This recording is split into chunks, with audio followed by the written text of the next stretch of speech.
참으로 바울은 고린도 교회를 향해서 여러 가지 말씀을 주었죠. 분쟁과 어떤 다툼 속에서도 너희들이 예수 그리스도로 하나 되라 하였고, 지난번에는 이 부활에 대한 소망을 가지고 예수님께서 잠자는 자들의 첫 열매가 되었으니 너희가 처음에는 예수님께서 먼저 강림하시고 그때 그에게 붙은 자, 끝까지 믿음 지키는 자들 함께 주님과 함께 지림하지 않습니까? 그리고 바울은 오늘 어쩌면 이 고린도전서의 결론을 말하면서 헌금과 사역자에 대하여 말씀을 마무리 짓고 있습니다. 먼저 헌금에 대한 것.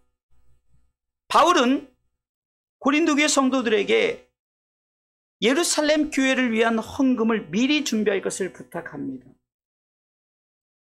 또한 자신이 보내는 사역자들 선대할 것을 명하시고, 마지막 결론은 문안을 하게 합니다.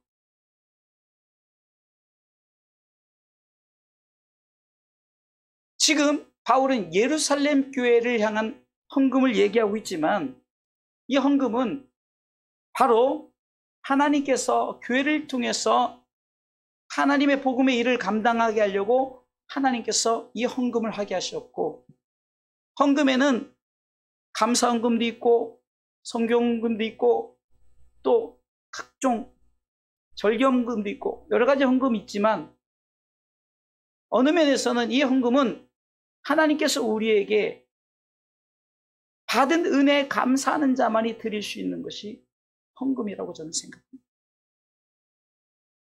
많은 사람들이 헌금에 대한 부담을 가져요. 왜 헌금을 해야 될까? 왜 교회가 돈을 걷느냐? 이런 질문을 할 때 틀린 말이 아니에요. 마치 교회가 무슨 물질을 착취하는 곳으로 그렇게 세상 사람들은 말하지만, 우리 성도들은 분명히 이 헌금이 무엇인가 이걸 분명히 알고 우리는 이 헌금에 대한 분명한 신앙 고백을 가져야 될 줄 믿습니다. 늘 말씀드리지만 우리가 왜 하나님 앞에 헌금을 드립니까? 딱 한 가지입니다.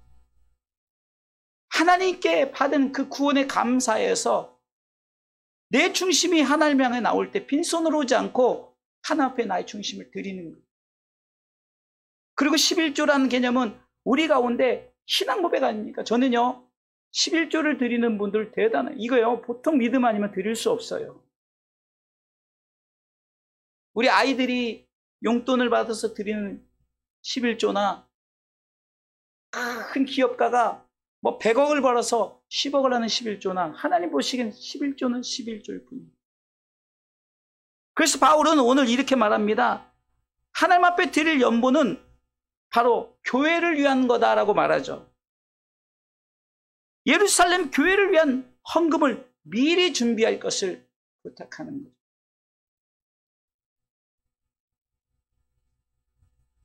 예루살렘 교회가 어려움을 만났어요. 그리고 사역을 통해서 물질이 많이 필요하니까 하나님께서는 지교회, 어떻게 보면 바울이 세운 교회, 그 중에 하나가 고린도 교회 아닙니까? 고린도 교회가 그 헌금을 성경금으로 드릴 수 있게끔 준비해서 한 교회를 향해서 드리는 이 연보지만 넓게 봐서는 바로 교회를 위한 예물이라는 거예요. 많은 교회들이 이 땅에 있습니다. 그 교회들이 이 헌금, 연보가 없다면 어떻게 복음을 전하겠습니까? 복음을 전하려면 유지해야 되고, 복음을 전하려면 물질이 있어야만이 복음을 전하죠. 그런데 하나님께서는 성도들을 통해서 교회를 위해서 너희들이 받은 은혜에 감사하는 마음으로 하나님 앞에 드리라. 아멘. 참 이 하나님의 구원에 감사하는 자들은요, 저도요 고등학교 때 무슨 수입이 있겠어요. 학교 다닐 때 수입이 없으니까 그냥 용돈 주는 걸 11조 하는 거예요.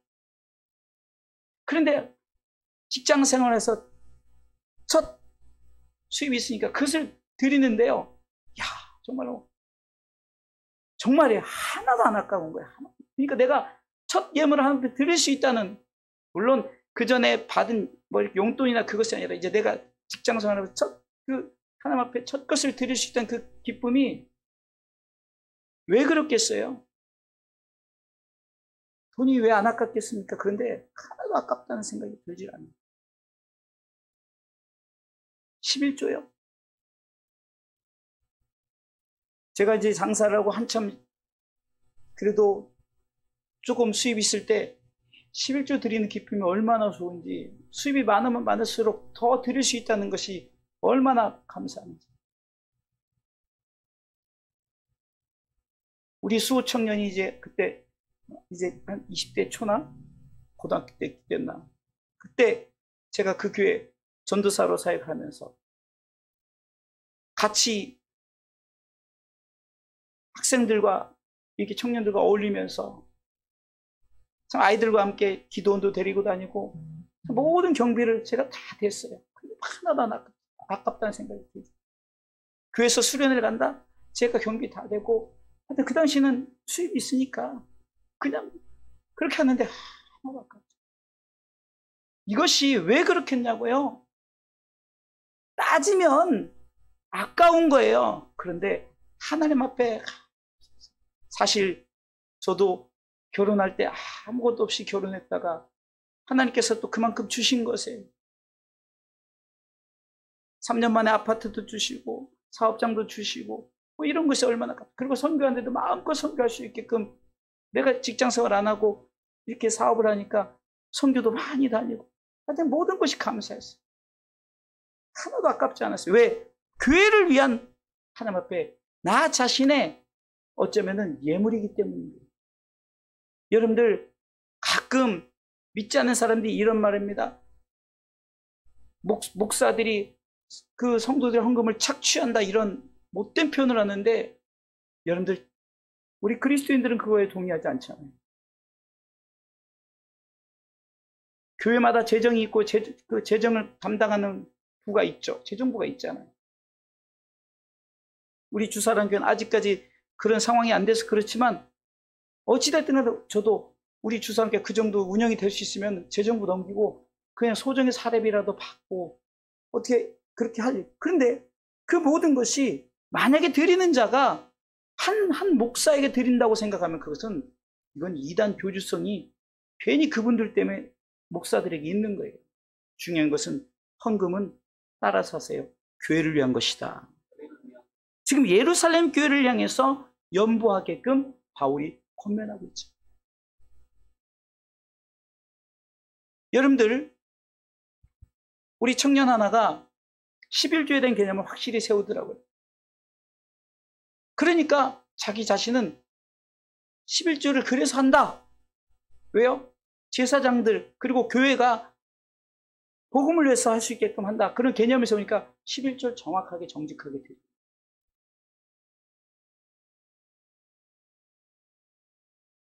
왜요? 그래서 주의 종들은 특정 직업을 갖지 않고 이렇게 사명을 감당하잖아요. 그러면 어떻게 먹고 사는? 그 성경은 일하는 자의 소에 망을 씌우지 말라 했던 것처럼, 성도들을 통해서 이 헌금을 교회를 위해서 하게 하니 교회 안에 있는 사역자들이 그것을 통해서 사명을 감당할 수 있도록 우리는 마땅히 헌금하는 줄 분명히 믿음으로 고백하시길 주님의 이름으로 축원합니다. 그렇기 때문에 헌금은 자발적이어야 되는 거예요. 자발적. 고린도후서 9장 5절에 보면 먼저 헌금은 준비케, 미리 준비하라. 고린도후서 9장 5절 말씀에 보면 헌금을 미리 준비하라 하는데요. 자, 읽습니다. 이러므로 내가 이 형제들로 먼저 너희에게 가서 너희의 전에 약속한 연보를 미리 준비케 하도록 권면한 것이 필요한 줄을 생각하였노니 이렇게 준비하여야 참 연보답고 억지가 아니니라. 아멘.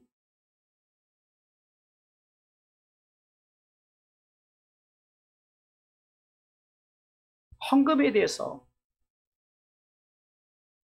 저는 상당히 주변 사람들 중에 간증할 부분이 좀 있는 것 같아요. 큰 적은 아니지만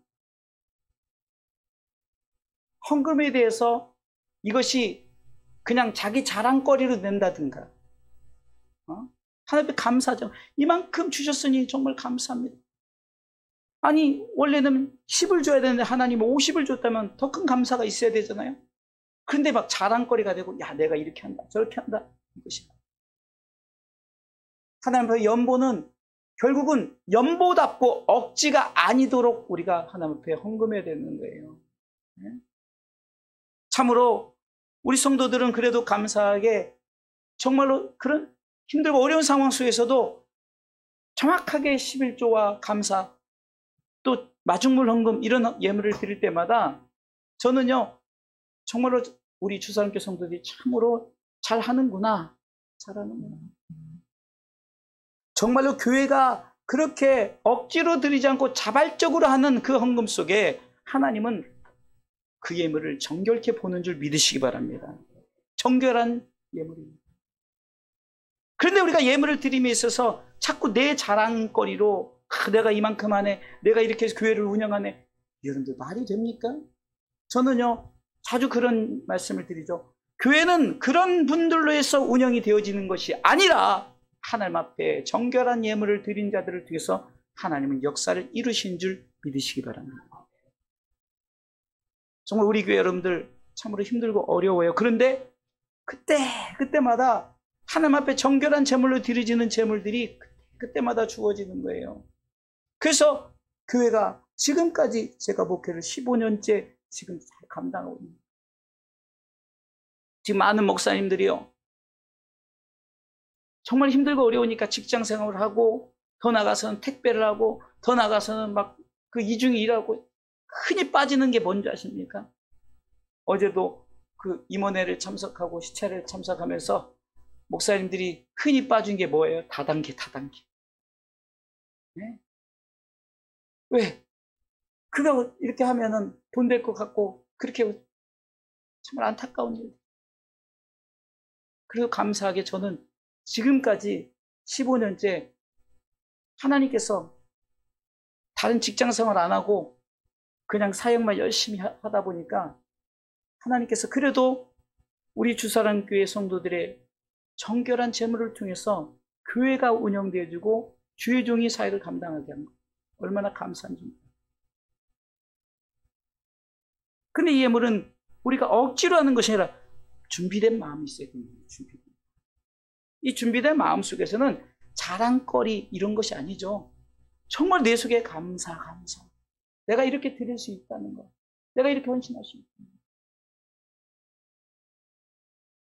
소년 리빙스턴이 나 자신이 그 연못 그 재물 위에 올라가가지고 나를 드립니다 했던 그 중심.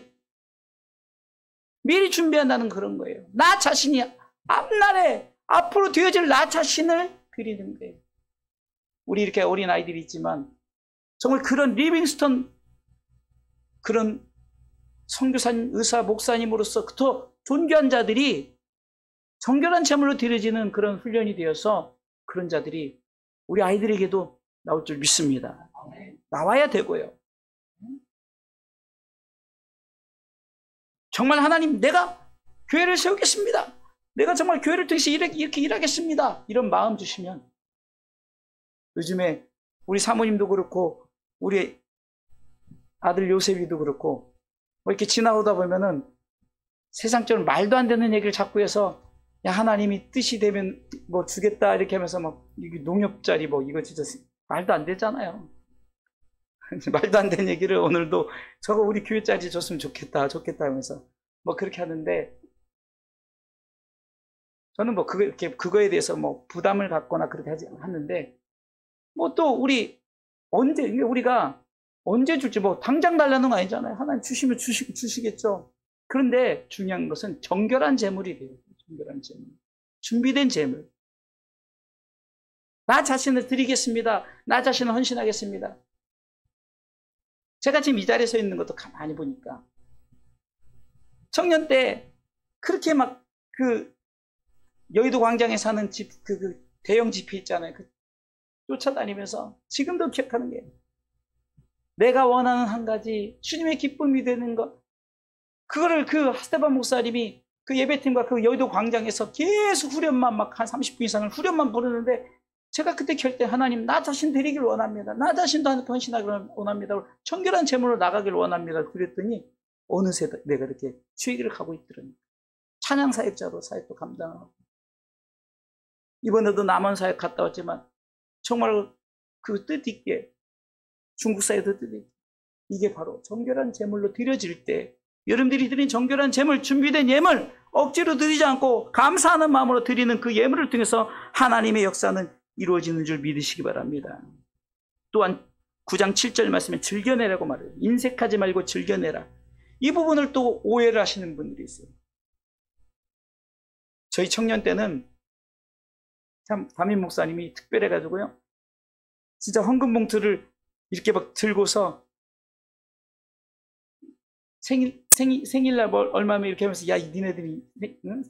니네 생일날은 뭐 이렇게 하면서 헌금을 이렇게 하는데, 그 정도로 어떻게 보면 시험에 들 정도로 그렇게 얘기했어요. 그런데도 놀라운 것은, 그래도 그냥 헌금을 청년들이, 우리 그 당시 그 교회는 청년들이 굉장히 많았어요. 우리 사모님도 증인이고, 그 청년들이 헌금 드리는 게 그렇게 좋지. 우리도 그랬고 사모님도 그랬고, 청년들이, 여러분 잘 아는 김영숙 사모님도 그렇고, 우리 그 은광교회 청년들이 그렇게 하나님 앞에 헌금하는데 인색하지 않았어요. 즐겨냈단 말이에요. 특별할 때만 헌금한 게 아니라 예배 때마다 그냥 헌금하는 것이 좋아서 즐겨냈던 것이 기억이 납니다. 그게 왜 그럴까요? 그것은 한 가지, 제가 서로에게 하나님 앞에 구원받은 감사에 대한, 나 자신이 그래서 드리는 예물이 돼야 그것이 정결한 제물이 되는 거지, 억지로 내거나 인색한 마음으로 드리면 하나님 기뻐하시지 않지. 또한 이 헌금은 섬김이 되어진다는 거예요. 고린도후서 8장 2절에도 보니까 너희들이 드려지는 것을 통해서 가난한 자에게 도움이 되어지고, 그리고 그것을 통해서 풍성한 영보가 넘치게 되어진다. 2절부터 읽어보겠습니다. 환난의 많은 시련 가운데서 저희의 넘치는 기쁨과 극한 가난이 저희로 풍성한 연보를 넘치도록 하게 하였느니라. 내가 증거하노니 저희가 힘대로 할 뿐만 아니라 힘에 지나도록 자원하여 이 은혜와 성도 섬기는 일에 참여함에 대하여 우리에게 간절히 구하니, 우리의 바라는 것뿐 아니라 저희가 먼저 자신을 주께 드리고 또 하나님을 쫓아 우리에게 주었도다 라고 말하는 거예요. 섬기는 거예요. 여러분들의 헌금은 섬김인 줄 믿으시기 바랍니다. 또한 헌금은 나눔입니다. 바울은 고린도 교회가 미리 헌금을 준비해 두면서 자신이 방문할 그 예루살렘 교회, 힘들고 어려운 교회, 아니면 더욱더 복음에 박차를 가게 하기 위해서 하는 교회에 나눠주러 가는 거예요. 이것이 우리가 흔히 선교 헌금이라고 그러죠. 섬김은 나눔입니다. 여러분들이 드려지는 예물을 통해서 복음을 위해서 우리는 이 생명을 나눠주고 정말 하나님의 나라를 나눠주는 거예요. 우리 교회도 풍성하게 나눠줬으면 참 좋겠어요. 여기 있는 분들 다 주기 좋아하는 분들이에요. 우리 사모님도 뭐 생기면 하도 주는 거 너무 좋아해서, 요즘엔 또 그 뜨개질해서 뭐 이렇게 맨날 주는지 하여튼 좋아. 밤새서 따서 주고 또 주고 또 주고, 오늘도 한 무달 또 사와서 또 주려고 했는데 나눔해요. 이 모든 것이 우리가 하나님 앞에 섬김과 나눔이 되어지는 거예요. 그래서 하나님 앞에 귀한 줄 믿으시기 바랍니다. 여러분들 만약에 복음이 들어온 이 대한민국에 복음이 들어왔을 때 섬김과 나눔이 없었다면, 이 땅에 병원을 어떻게 세웠겠으며 이 땅에 학교를 어떻게 세웠겠냐? 바로 섬김과 나눔이 있었기 때문에, 그 헌금을 통해서 미국과 영국의 어떤 선교사들이 그 성도들의 헌금을 통해서 복음이 나눠진 거예요. 예루살렘께 성경을 보냈던 것처럼 우리가 아직 그렇게 많은 것으로 성경을 나누지 못하지만, 제가 몸으로 섬기고 나누고 그 사역을 감당하고 있잖아요. 바로 여러분들의 예물을 통해서 섬김과 나눔이 우리에게 감당되어진 줄 믿으시기 바랍니다. 그러게 여러분들, 이 헌금에 대한 우리가 이런 신앙의 부분을 통해서 바로 안다면 예물 드림이 인색하지 않고 즐겨내게 되고, 그것을 통해서 하나님의 나라와 의가 세워지는 줄 믿으시기 바랍니다. 저는 15년 사역을 하면서 성경은 뿌린 대로 거둔다는 말을 저는 확신합니다. 제가 부교육자 생활 때 참 많은 것을 뿌렸어요. 헌신했어요. 이렇게 또 참 좋은 우리 부목사님 항상 변함없이 사역 감당하잖아요. 청년 때 열심히 있을 때 또 이렇게 좋은 청년 보내주는, 주일학교에 헌신했더니 또 주일학교 애들도 많진 않지만, 그런 하나님께서는 우리 주사람에게는 없는 게 없다, 없는 게 없을 정도 다 채워주신 게 뭡니까? 바로 여러분들도 이제 앞으로 되어질 주사람교회가 그렇게 되어져 가야 되고, 제가 대충 나이를 따져보니까 앞으로 은퇴하려도 20년은 더 목회하겠더라고요. 20년. 우리 예장 백석이 정년이 75세가 됐기 때문에 앞으로 20년은 목회. 하나님 앞으로 어떻게 쓰실지 몰라요. 그러면 우리 주사람교회가 무엇으로 쓰여지냐? 바로 여러분들의 헌금을 통해서 기억에 드려준 줄 믿고, 오늘 말씀처럼 내가 왜 헌금을 해야 하는지와 또 내가 하나님 앞에 왜 미리 준비해야 되고 억지로 하지 않고 즐겨내야 되는지를 바울은 교회가 하나님의 나라 의로 세워지기 위해서 하는 것임을 분명히 말씀하는 것을 기억하면서, 우리가 헌금에 대해서 잘못된 오해를 하지 않고 믿음으로 드리시길 주님의 이름으로 축원합니다. 참으로 그런 것 같아요. 사역을 감당하면서 하나님께서 필요할 때는 누군가를 통해서 하나님께서 이 제단에 예물이 올라오게 되더라고요. 또 힘들고 어려울 때는 제가 갑자기 사역이 생겨서 사역에 갔다 와서, 이번에도 참 대접도 잘 받고, 그래도 다른 데보다 많은 사례비를 또 받아왔어요. 그러니까 또 교회에 제가 또 당연한 11조는 하지만, 그리고 교회 사실 어려우니까 다 들어가요.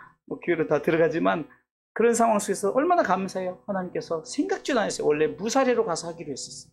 근데 하나님께 채워주셨어요. 가끔 그래요. 저번에도 교회가 힘들고 어려울 때 한 목사님이 가서 갑자기 일일 부흥회를 해달라고 해서 갔어요. 갔더니 또 대접도 잘해주고 채워주신다. 그러니까 교회를 위해서 하다 보면 하나님께서 누군가를 통해서 정결한 예물을 드리게 하신 줄 믿고, 우리가 이런 교회가 되기를 위해서 여러분들 헌금에 대해서 기도하시고 함께 나아가시길 다시 한번 주님의 이름으로 축원합니다. 두 번째 사역자에 대해서는 먼저 디모데 담임 목사에 대해서 얘기합니다. 오늘 10절, 11절 말씀 보겠습니다. 읽습니다. 디모데가 이르거든 너희는 조심하여 저로 두려움 없이 너희 가운데 있게 하라. 이는 저로 나와 같이 주의 일을 힘쓰는 자임이니라. 11절. 그러므로 누구든지 저를 멸시하지 말고 평안히 보내어 내게로 오게 하라. 나는 저가 형제들과 함께 오기를 기다리다. 여러분들, 저도 주사람교회 어떻게 보면 청빙받아서 왔죠. 디모데처럼 제 교회는 작지만 그래도 청빙받아서 두 번째, 명분상은 세 번째 담임 목사로 왔잖아요. 근데 처음에 왔을 때 참 그랬어요. 성도들이 무지하다 보니까 상당히 이 담임 목사를 청빙을 해놓고 상당히 좀 어떤 잘못된 그런 신앙 방식을 통해서 담임 목사를 좌지우지하려고, 이렇게 해주십시오, 저렇게 해주십시오. 아니, 그러니까 당황스럽더라고요. 그래서 어떻게 했습니까? 그 전임 목사님은 자꾸 뭐 이런저런 얘기하길래 3개월 동안 내버려 뒀어요. 그리고 딱 3개월 후에 앞으로 이러쿵저러쿵 말하실 분은 그냥 다른 교회 가셔도 좋습니다. 그러나 저와 함께 이제 같이 복음을 위해서 함께 하실 거면 그렇게 하십시오. 그러니까 그분들이 달라지더라고요. 여러분들, 특히 제가 이제 어떻게 보면 40대 초반에 왔잖아요. 그러니까 그 당시 계셨던 분들은 다 뭐 저보다 20살 이상 많으셨고, 그러다 보니까 업신여길 수도 있는 거예요. 어떤 사람들은 좀 뭘 한다고 자기가 담임 목사를 좌지우지하려고 이런 것들도 있었어요. 그래서 성경은 분명히 말하잖아요. 10절, 너희는 조심하여 서로 두려움 없이 너희 가운데 있게 하라. 이는 저도 나와 같이 주의 일을 힘쓰는 자라는 거예요. 주의 일. 그런 자에게 멸시하지 말라는 거예요. 11절에 멸시하지 마. 바울은 걱정되는 것이 디모데가 젊으니까 디모데의 연소함을 인하여 고린도 교회가 그를 멸시할 것을 염려했어요. 제가 전에 상당히 마음이 안 좋은 때가 어느 교회, 큰 교회예요. 큰 교회를, 조창교회를 갔는데 세상에 장로님이란 분이 담임 목사님을 소개하는데 그 양반 그러고 너무 불쾌해가지고 그냥 제가 바로 나가버렸어요. 왜요? 그 담임 목사가 청빙된 지 이제 얼마 안 됐거든요. 장로님들은 연세도 있고 이제 세상 말로 터줏대감 아니에요. 이제 담임 목사 젊은 목사 갔으니까 그 양반 하면서 장로실을 소개하고 담임 목사방을 소개하는데 그 양반이 그 양반인데 막 마음에 내가 좀 화가 치밀어. 여러분들, 저는 우리 부목사님도 또 우리 성도들도 감사한 게 제가 좀 어리잖아요. 그런데도 가끔씩 대하고 뭐 청년들이야 어차피 제가 나이가 많으니까 그렇다 치지만 우리 성도들도 가끔씩 대하고. 근데 여러분들 절대 담임 목사를 좌지우지하는 거 이거 큰일 납니다. 우리가 안 봐도 경험을 통해서 우리 주사람교회 그런 분들이 있었잖아요. 그런데 어떻게 됐습니까? 여러분, 우리가 복음을 위해서 애쓰는 주의 종들 믿고 따르시길 주님의 이름으로 축원합니다.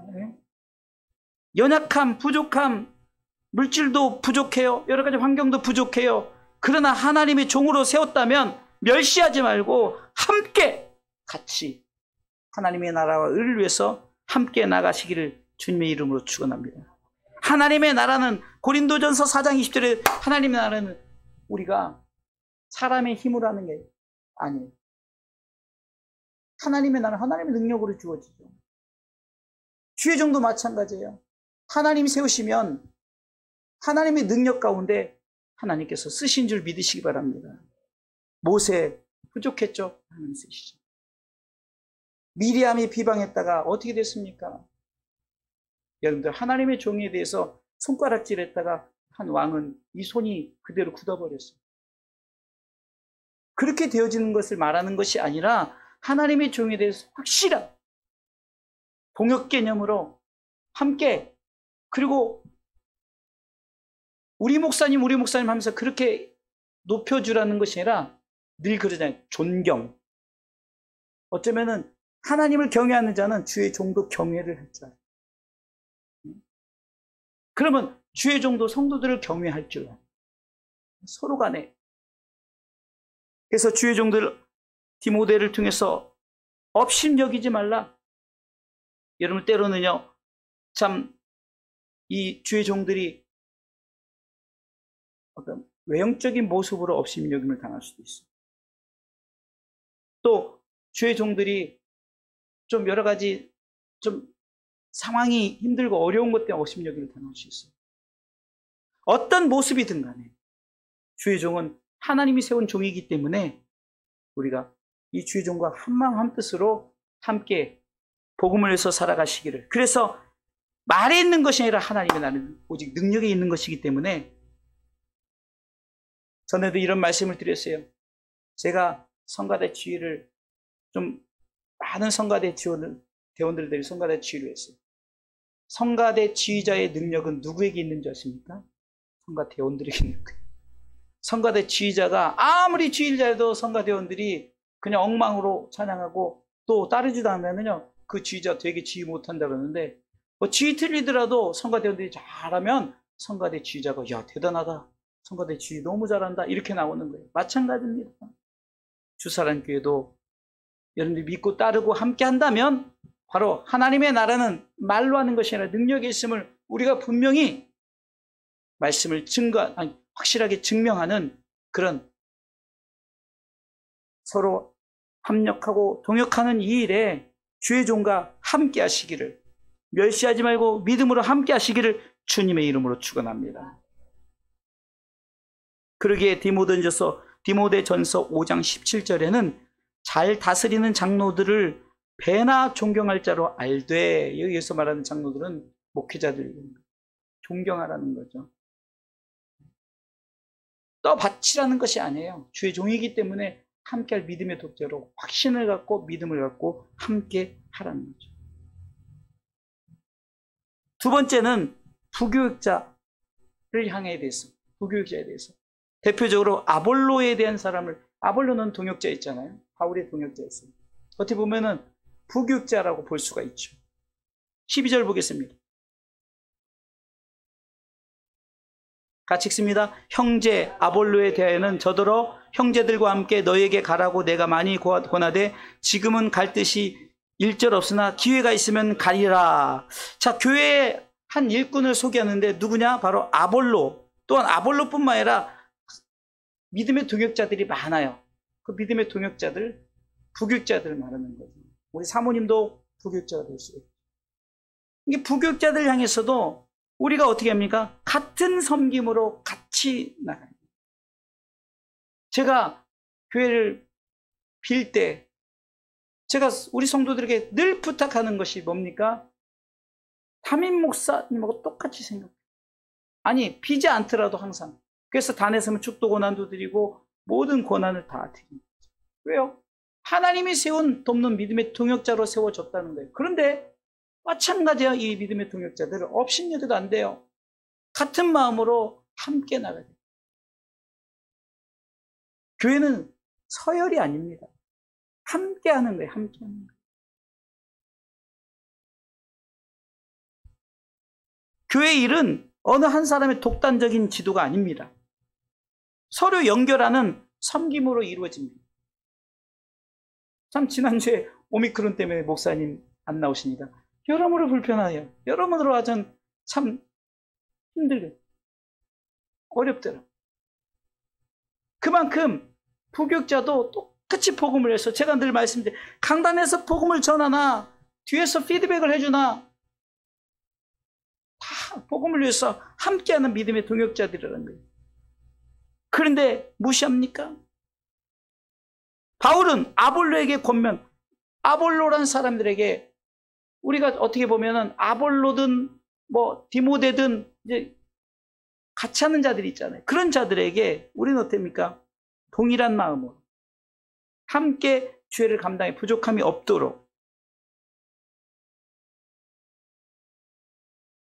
12절에 형제 아볼로에게 대해서는 저더러 형제들과 함께 너에게 가라고 내가 많이 권한다라고 그러잖아요. 많이 권한다. 기회가 있으면 가리라.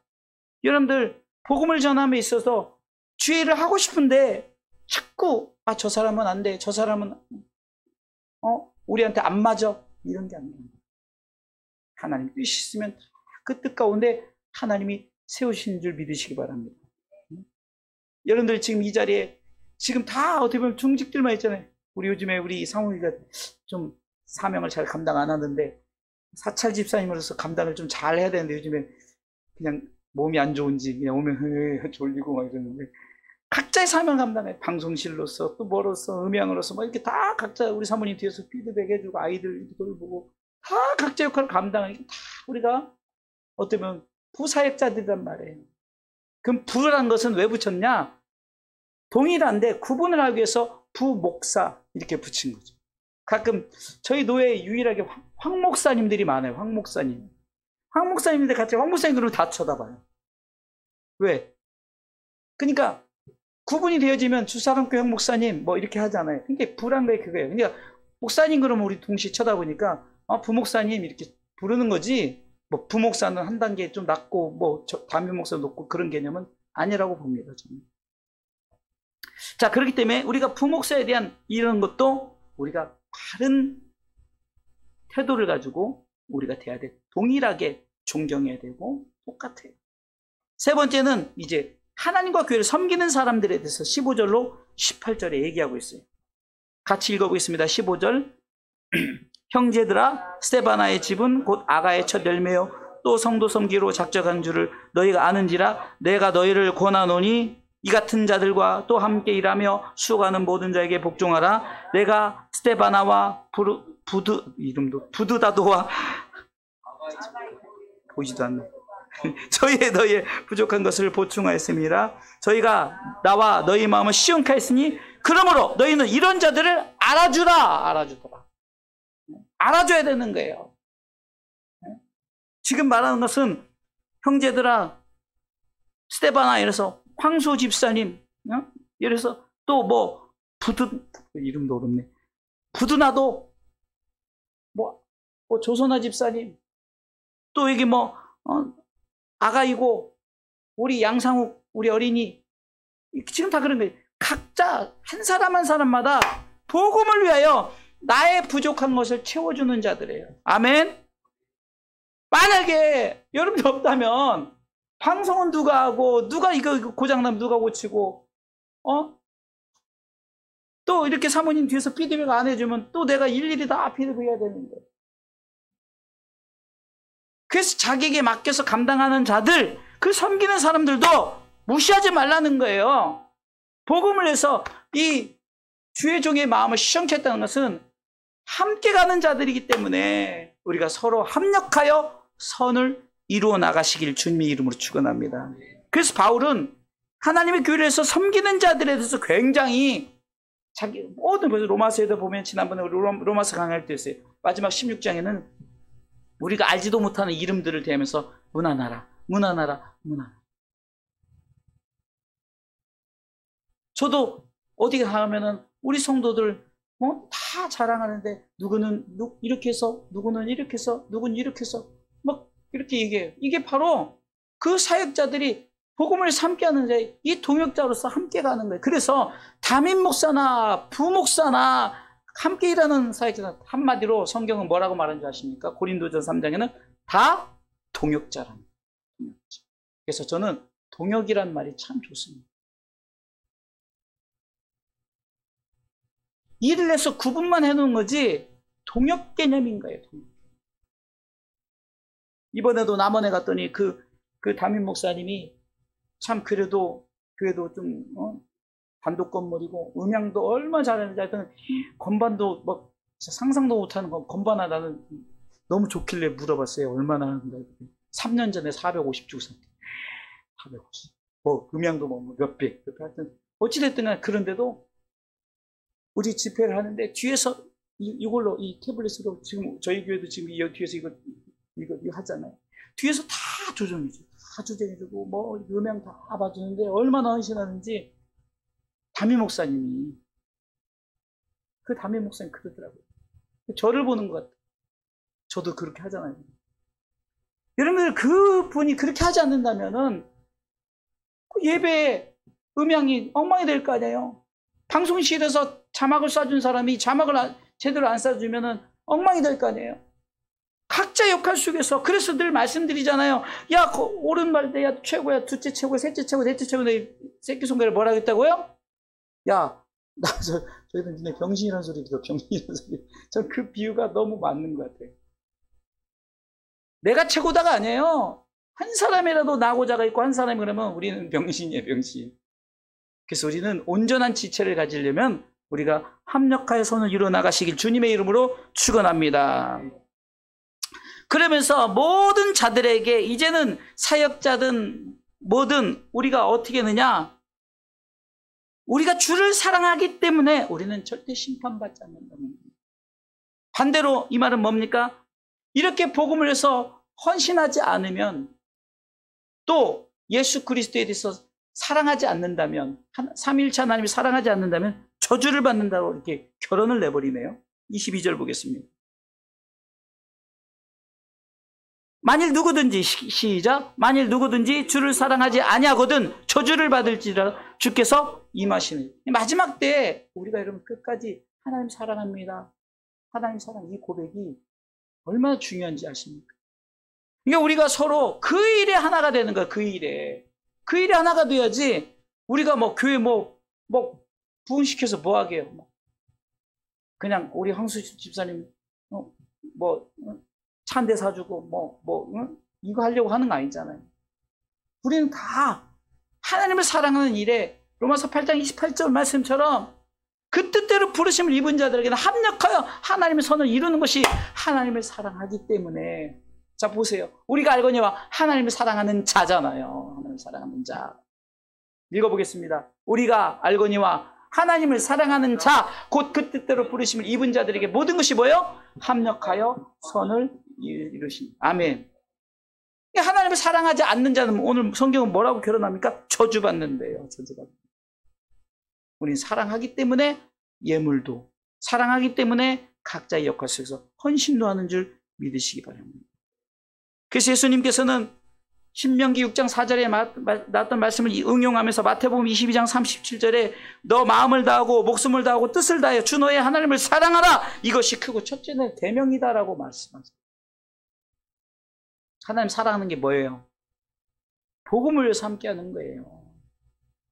여러분들, 사랑하네 말로만이 아니라 하나님의 나라를 위해서 우리가 함께 하나님의 사랑을 표현한, 하나님 내 당신을 사랑합니다, 그러기에 내 가진 재물, 내 가진 재능, 내 가진 것 헌신하는 거예요. 하나님을 사랑하기 때문에 우리가 하는 거란 말이에요. 그런데 그러지 않는 자는 저주를 받는다라고 바울은 결론의 말씀을 드리고 있습니다. 결론입니다. 헌금에 대한 분명한 우리가 신앙 고백, 헌금이 왜 해야 되는가? 만약에 내가 헌금에 대해서 그런 구원받은 감격과 감사에 대한 개념 없이 헌금하면 이거 하나님 하나님 그지도 아니고 주의 종들이 그지도 아니고 그렇게 되어버린. 그러나 감사 감격을 해서 교회를 위해서 하는 예물, 즐겨하고 인색하지 않으며 믿음으로 하는 헌금, 그리고 사역자들에서 주의 종들과 부교육자들과 또 함께하는 믿음의 동역자들 다 성경 고린도서 3장에서 보면 다 우리는 하나님의 집이요 밭이다 라고 말하면서 나는 심었고 아볼로는 물을 줬다라고 고린도전서 3장 6절에 말하죠. 나는 심었고 아볼로는 물을 주었고 그러나 오직 자라나게 하시고 열매 맺게 하시니 하나님이시다. 믿습니까? 그렇기 때문에 우리는 합력하여 선을 멋지게 이루어 나가죠.